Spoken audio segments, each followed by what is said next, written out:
नमस्कार दोस्तों, study ocean unfiltered में आप सभी का स्वागत है। मेरा नाम है प्रदीप। तो रिसेंटली ही एक अमेरिकन जर्नलिस्ट ने रिसेंटली ही एक ट्वीट किया था, कुछ दिन पहले, कुछ टाइम पहले की बात है। उन्होंने ये ट्वीट में ये लिखा था कि आज के टाइम एक गोल्डन पीरियड चल रहा है भारत की फॉरेन पॉलिसी का। भारत की फॉरेन पॉलिसी का एक गोल्डन पीरियड चल रहा है, क्योंकि भारत में पहली बार एक ऐसा विदेश मंत्री आया है, एक ऐसा फॉरेन मिनिस्टर मिला है भारत को, जो बिल्कुल भी एक ट्रूथ बम गिराता है। मतलब एक ऐसी चीज जो सबके सामने है, जो सबको पता है, सबको दिख रहा है, सबके सामने है, मगर कोई उसे बोलने के लिए तैयार नहीं है, कोई उस चीज को बोलने के लिए तैयार नहीं है, कोई उसको बोलने की हिम्मत नहीं दिखा पा रहा है। मगर एक आदमी आता है और बिल्कुल ही सच्चाई के साथ ट्रूथ बम गिराता है। तो हमारे विदेश मंत्री एस जयशंकर जी ने यही किया है। शायद अब तक का सबसे बड़ा ट्रूथ बम गिराया है यूएसए के ऊपर। तो इन्होंने कहा है कि वेस्टर्न कंट्रीज हैं, वेस्टर्न कंट्रीज के बारे में, वेस्टर्न कंट्रीज ने हमेशा प्रेफर किया है मिलिट्री डिक्टेटरशिप को as a partner rather than India. तो अब यहाँ पर ये बात कर रहे हैं मिलिट्री डिक्टेटरशिप के बारे में, तो ये जाहिर सी बात है, ये यहाँ पर अब बात कर रहे हैं पाकिस्तान के बारे में। तो आज के टाइम हमारे विदेश मंत्री एस जयशंकर जी गए हुए हैं ऑस्ट्रेलिया में। एक इंपॉर्टेंट फॉरेन विजिट है वहां पर, क्योंकि आपको पता ही होगा कि ऑस्ट्रेलिया एक क्वाड मेंबर भी है, और उसके अलावा इंडिया एंड ऑस्ट्रेलिया ने एक फ्री ट्रेड एग्रीमेंट भी साइन कर लिया है। अगर आप देखें तो यूके से कई ज्यादा अच्छे रिलेशन है भारत के ऑस्ट्रेलिया के साथ। और यहाँ पर आप देखें कि जो कितना अच्छा सुंदर और भव्य वेलकम किया है हमारे विदेश मंत्री का ऑस्ट्रेलिया में। जो इनका ओल्ड पार्लियामेंट है इनका, उसको इन्होंने एक लाइटिंग से तिरंगे में पूरा डेकोरेट कर दिया है, तिरंगे में एक तरीके से सजा दिया है as welcome to a Indian foreign minister. तो ये एक ऑस्ट्रेलिया का गुडविल है। तो इस तरीके से इन्होंने स्वागत किया है हमारे विदेश मंत्री का टूवर्ड्स इंडिया। और ऑस्ट्रेलिया के जो डिप्टी प्राइम मिनिस्टर हैं, ऑस्ट्रेलिया के डिप्टी प्राइम मिनिस्टर हैं यहाँ पर, ये भी मिले जयशंकर जी से। इन्होंने कहा कि दोनों कंट्रीज का जो क्रिकेट है वो बहुत ही ज्यादा प्रचलित है, बहुत ही फेमस है, बहुत लोग पसंद करते हैं। तो इसी को देखते हुए हमारे विदेश मंत्री एस जयशंकर जी ने एक क्रिकेट बैट ऑफ दिया यहाँ पर डिप्टी जो प्रेसिडेंट है वहाँ के उनको। और इसके अलावा कुछ क्लाइमेट चेंज की बात करी गई वहाँ पे, उसके बारे में कुछ बात करी गई। और जो सिक्योरिटी है, साइबर सिक्योरिटी है, ट्रेड है, एनवायरमेंट है, इन सब के बारे में भी कुछ इंपॉर्टेंट डिस्कशन किए गए विद ऑस्ट्रेलिया। तो जब इंडिया एंड ऑस्ट्रेलिया के विदेश मंत्री प्रेस कॉन्फ्रेंस कर रहे थे, तो जाहिर सी बात है रशिया का सवाल भी आना ही था, क्योंकि ऑस्ट्रेलिया चाहे ज्योग्राफिकली वेस्ट में हो, ज्योग्राफिकली उनका जो लोकेशन है वो वेस्ट में हो, लेकिन सोच में ये और ये अपनी आइडियोलॉजी में ये एक तरीके से वेस्टर्न कंट्री है। और यहाँ पर इस बात को लेकर लोग काफी इंडिया को एक तरीके से भला बुरा ही कहते हैं कि इंडिया रशिया की आलोचना नहीं कर रहा है, इंडिया यूक्रेन के साथ उस तरह नहीं खड़ा हो रहा है जिस तरीके से बाकी कंट्री खड़े हैं, जिस तरीके से एक तरीके से साउथ कोरिया खड़ा हुआ है और जापान या बाकी कंट्रीज खड़े हुए हैं, उस तरीके से इंडिया नहीं अपना स्टैंड दिखा रहा है यूक्रेन के लिए या रशिया के प्रति। तो इंडिया लगातार यहाँ पे इन्होंने ये भी कहा कि ऑस्ट्रेलिया के जो वहाँ पे जर्नलिस्ट थे उन्होंने ये भी कहा कि रशिया के से जो ऑयल आप इंपोर्ट कर रहे हो, जो रशिया से वेपन आप खरीदते हो, ये सब क्यों करते हो, ये सब क्यों। तो जयशंकर जी से ये तो सवाल काफी बार पूछा गया है, कई जगह पूछा गया है, कई कंट्रीज में जब ये गए तो हर जगह यहाँ पे इनसे ये सवाल कहीं ना किसी तरीके से पूछा गया। तो जयशंकर जी ने इसका सीधा साधा ये कह दिया कि वेस्टर्न कंट्रीज ने भारत को वेपन्स सप्लाई नहीं किए। जब कई दशकों तक, जाहिर सी बात है ये 1990s के पहले की बात कर रहे हैं, तो वेस्टर्न कंट्रीज ने जब भारत को वेपन्स नहीं दिए कई दशकों तक, तो हम यूएसएसआर के पास गए और धीरे धीरे हम रशियन वेपन सिस्टम पर डिपेंडेंट हो गए या यूएसएसआर के वेपन सिस्टम पर डिपेंडेंट हो गए। रातों रात आप ये कैसे एक्सेप्ट कर सकते हो कि हम रशिया से सारी डिपेंडेंसी खत्म कर देंगे, सारी डिपेंडेंसी हम वहां से रोक देंगे। और फिर जब यहाँ पर सवाल आ गया कि सिद्धांतों का क्या हुआ, क्या आप सही कर रहे हैं, अभी आप देखिए आप अभी सही कर रहे हो जब ये सब हो रहा है। तो वहां पर जयशंकर जी ने कहा कि वेस्टर्न कंट्रीज ने तो भारत को वेपन सप्लाई ही नहीं किए, मगर एक तानाशाही, उसको कई सालों तक मिलिट्री सपोर्ट यहाँ पर किया, उसको इकोनॉमिकली सपोर्ट किया, उनकी मिलिट्री को भी इकोनॉमिकली सपोर्ट किया, उनकी मिलिट्री को भी सपोर्ट किया। यहाँ पर बात हो रही थी पाकिस्तान की, इन्होंने की।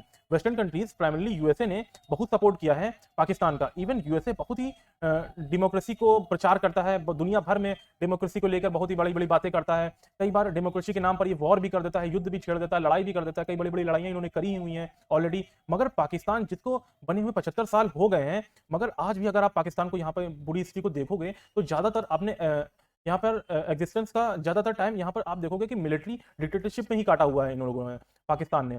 बहुत कम होता है कि ये पूरा एक दशक, मतलब कि पूरा 10 साल की एक टाइम पीरियड सिविलाइजेशन गवर्नमेंट है, जो चुनी हुई सरकार है, वो वहां पर पावर में रहे। कुछ तख्तापलट या मिलिट्री का इंटरफेरेंस हुआ ही है यहाँ पर, 10 साल के अंदर हो ही जाता है यहाँ पर, ऐसा कभी नहीं हुआ कि।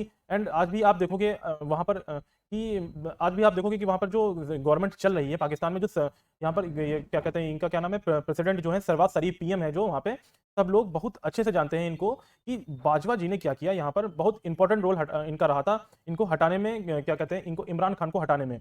इमरान खान के सपोर्टर आज भी बाजवा को ये कहते हैं, इनको पसंद नहीं करते हैं कि तुमने क्यों, अब तो आप गवर्नमेंट इमरान खान की बचा सकते थे, आपने क्यों नहीं बचाई, तुमने ऐसा क्यों किया। इमरान खान के सपोर्टर आज भी यही कहते हैं, तो इमरान खान को तुमने क्यों जाने दिया। और काफ़ी प्रोटेस्ट भी होता है, इस बात को लेकर हुआ है वहाँ पर। एंड दुनिया भर ये बात, पूरी दुनिया ये बात जानती है कि पाकिस्तान में डेमोक्रेसी प्रॉपर्ली कभी आई ही नहीं, हमेशा मिलिट्री ने ही सब कुछ संभाला है। और कई दशक रहे हैं पाकिस्तान में जहाँ पर पाकिस्तान ने ये ढोंग भी नहीं किया कि ये डेमोक्रेसी है। इतना भी मतलब इन्होंने ढोंग नहीं किया कि हम डेमोक्रेसी हैं। आज के टाइम पर तो ये फिर भी थोड़ा बहुत ड्रामा ही ये कर रहे हैं कि ये एक पीएम बैठा दिया, ये एक प्रेसिडेंट बैठा दिया, यहाँ पर कुछ मिनिस्टर अपॉइंट कर दिए, तो ये सब एक मतलब ढोंग दिखा रहे हैं, फिर मतलब ढोंग के तरीके की कर रहे हैं।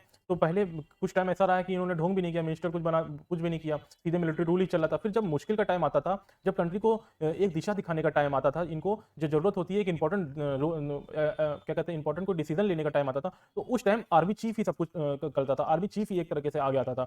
मगर इतिहास में बहुत लंबे समय तक आप देखोगे कि 1958 से 71 तक, 1977 से 88 तक, 1999 से 2008 तक, ये वो टाइम है जब पाकिस्तान में प्रॉपर्ली ये पूरी तरीके से एक गवर्नमेंट, यहाँ पर मिलिट्री गवर्नमेंट रही, क्योंकि इनके मन में एक तरीके से पूरी तरीके से प्रॉपर्ली इनकी यहाँ पे गवर्नमेंट रही, एक आर्मी चीफ ने ही लीड किया यहाँ पर, कुछ डेमोक्रेसी ही थी ही नहीं यहाँ पर एक तरीके से।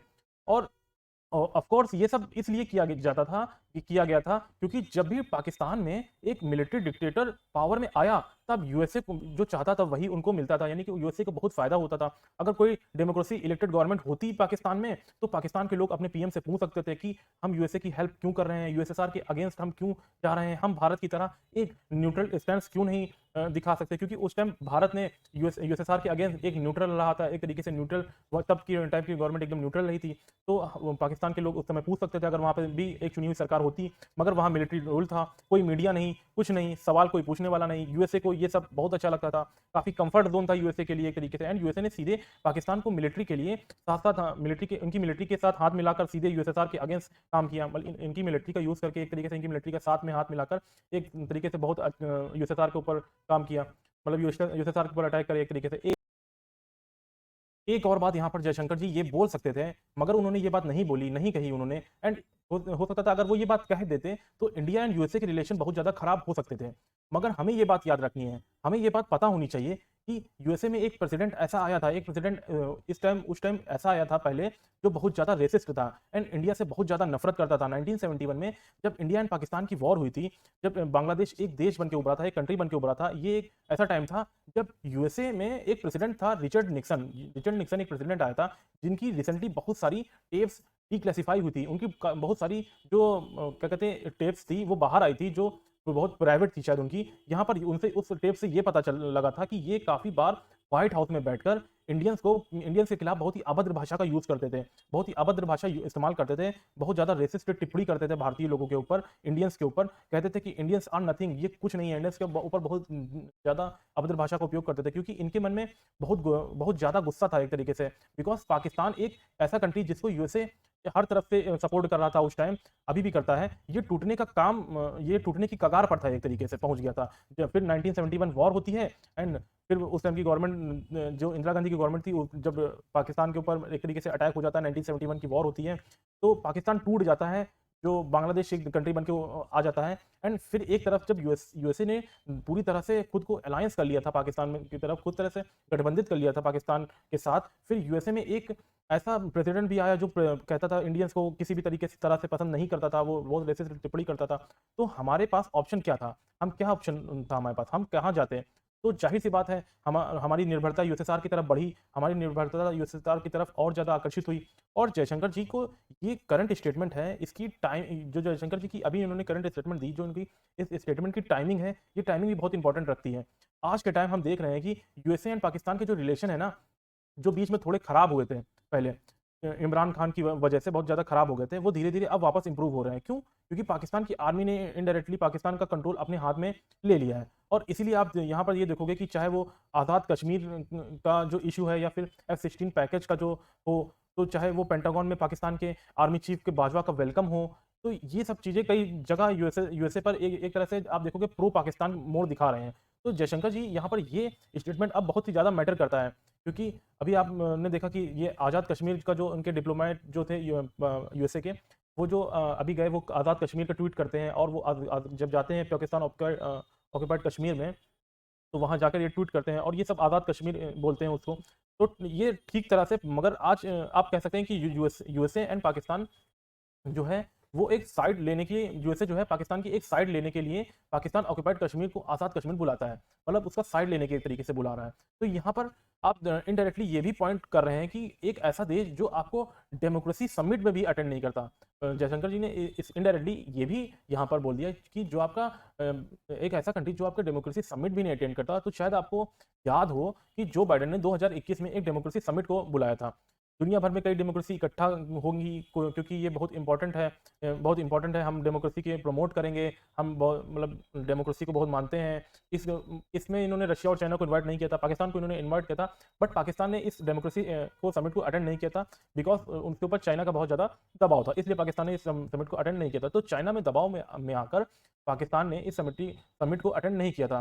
तो चाइना के दबाव में आकर नहीं किया, तो ने आकर आप इस कंट्री को अटेंड नहीं किया, उस कंट्री का आप सपोर्ट कर रहे हो, तुम आज के टाइम पर भी मिलिट्री सपोर्ट करने को तैयार हो, एंड उनको F-16 जहाज सर्विस कर रहे हो। एंड इंडिया ने जो भी कह दिया कि हम ये बात इस मामले में आतंकवाद से लड़ने के लिए आप दे रहे हो, आप ये कहते हो कि आप आतंकवाद से लड़ने के लिए दे रहे हो, और F-16 है, दूस F-16 will be used against India. तो ये स्टेटमेंट जयशंकर जी ने दी, कि जो ये जहाज हैं ये इंडिया ये आतंकवाद के लिए नहीं यूज होंगी, इंडिया के खिलाफ यूज होंगे। ये स्टेटमेंट थी जयशंकर जी के। तो ये स्टेटमेंट यूएसए को कई तरीके से हिट करती है, मगर यहाँ पर इन्होंने यूएसए को कैटेगोरी ये टारगेट नहीं किया। इन्होंने कहा कि west preferred military dictatorship as partner rather than India, west preferred military dictatorship as rather than India.